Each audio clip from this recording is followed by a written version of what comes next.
The fork slipped from my hand and clattered against the plate.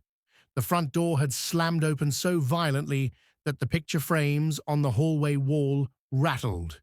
Before I could even stand up, a woman in a sharp navy blazer came marching straight toward me, hair stiff, expression tighter than a drum.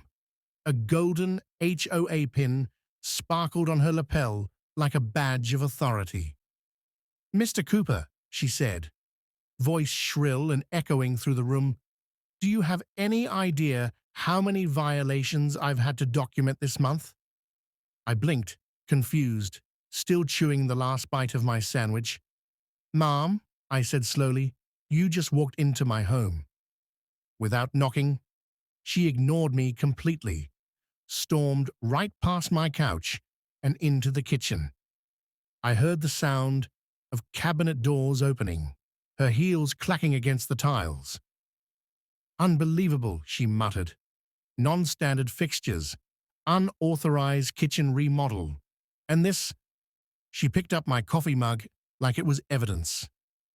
"Logo mugs are not HOA-approved countertop decor." I leaned forward, resting my elbows on my knees. "Linda, right?" "Linda Graves."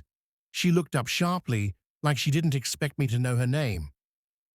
"That's President Graves to you," she corrected, chin tilting high.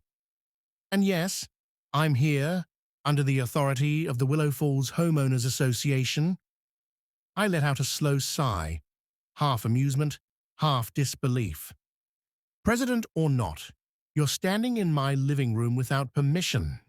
That's breaking and entering." Her expression didn't flicker. "The HOA gives me inspection rights." "Outside the property," I replied, my voice dropping into that steady tone that had once de-escalated armed standoffs. "Not inside someone's home. You just committed a crime." For the first time, she hesitated. Her eyes darted around, trying to reassert control. "You think you can intimidate me with your tone," she said. "I've dealt with difficult residents before." I stood up slowly. "I'm not a difficult resident. I'm Detective Ryan Cooper, retired homicide, and I strongly suggest you put that clipboard down before this becomes a felony report." Her jaw twitched, but she didn't back down. Instead, she tried to laugh it off. "Oh, please. You're exaggerating. I'm only doing my duty as HOA president." Linda's fake smile barely twitched as she stepped farther into the kitchen. Her pen clicked twice, click, click, like a warning.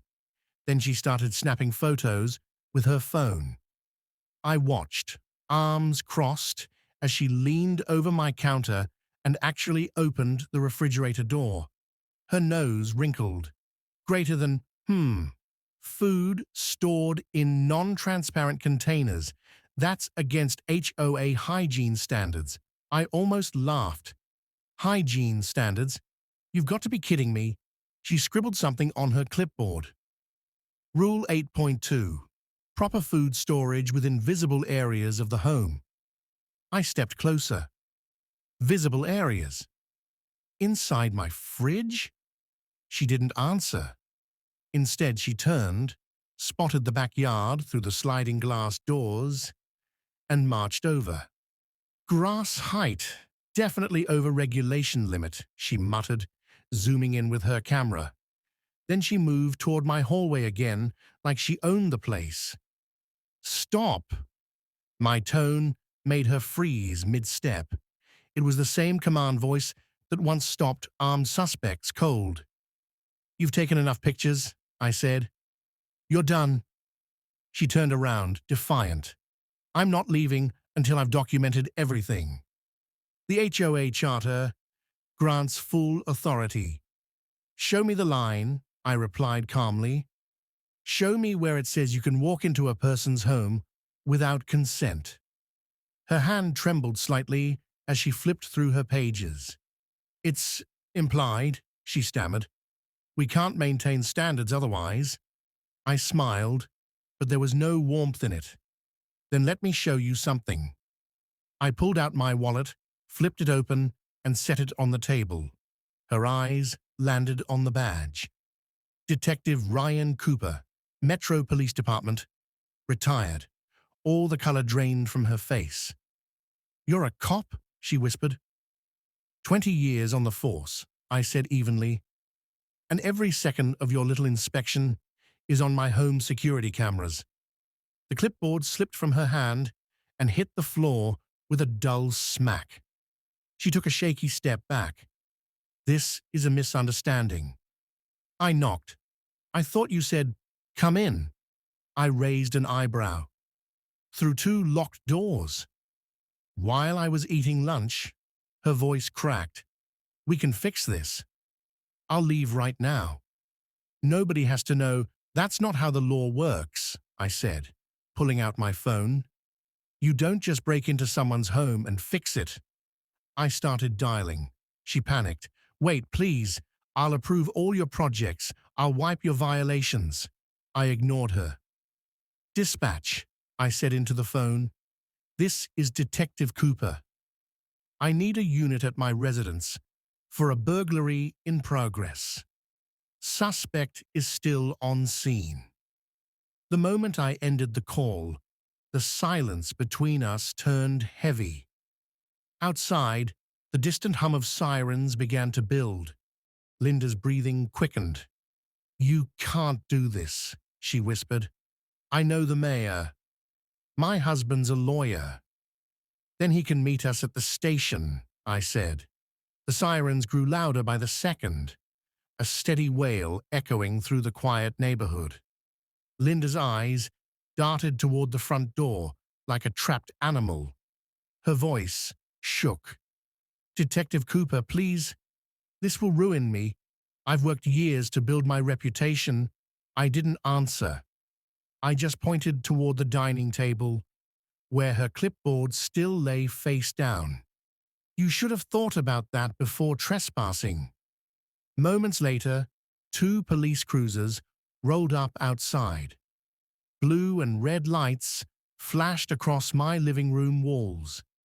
Neighbors peeked from their porches, whispers rippling down the street. Two uniformed officers stepped inside. "Detective Cooper?" one of them asked.